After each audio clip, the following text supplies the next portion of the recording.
प्रदोष पड़ती है, बहुत ध्यान से सुनना महाराज, सोमवार की प्रदोष पड़ती है तो शंकर भगवान कैलाश पर निवास करते हैं।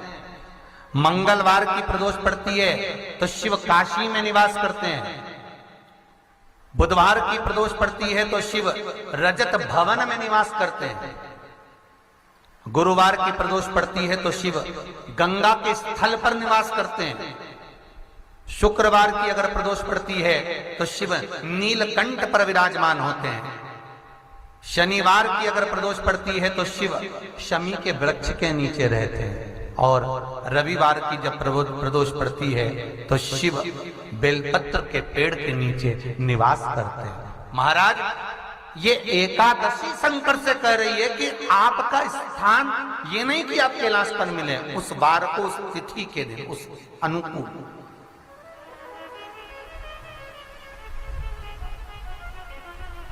हमारे यहां कहते हैं सोमवार की जो प्रदोष पड़ती है वो इच्छा पूर्ति करती है। मंगलवार की प्रदोष रोग से मुक्ति देती है। बुधवार की प्रदोष कामना की पूर्ति करती है। गुरुवार की प्रदोष शत्रुओं का नाश करती है। शुक्रवार की प्रदोष सुख और शांति देती है। शनिवार की प्रदोष संतान का सुख देती है। और रविवार की प्रदोष जो काम दुनिया में कोई नहीं कर सकता वो अचूक फल की प्राप्ति रविवार की प्रदोष करा देती है। महाराज ऐसी प्रदोषों का नियम वर्णन किया चाहिए। भगवान कहते ठीक है तू थोड़ी देर खड़ी हो। एकादशी सम्मुख खड़ी हुई।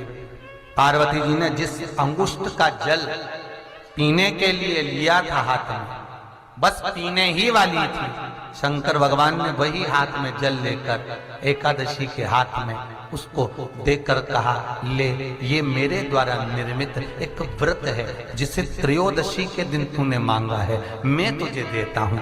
आज इस व्रत का फल मैं तुझे प्रदान करता हूं। अब तू जिस जीवात्मा को लेकर जाएगी उसका पाप प्रबल नहीं होगा।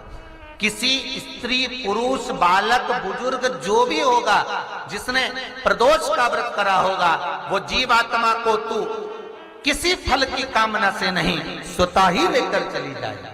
उसमें कोई कामना नहीं है। बन सके जीवन में 11 प्रदोष या 26 प्रदोष करने के बाद आप उसका उद्यापन कर विराम भी दे सकते।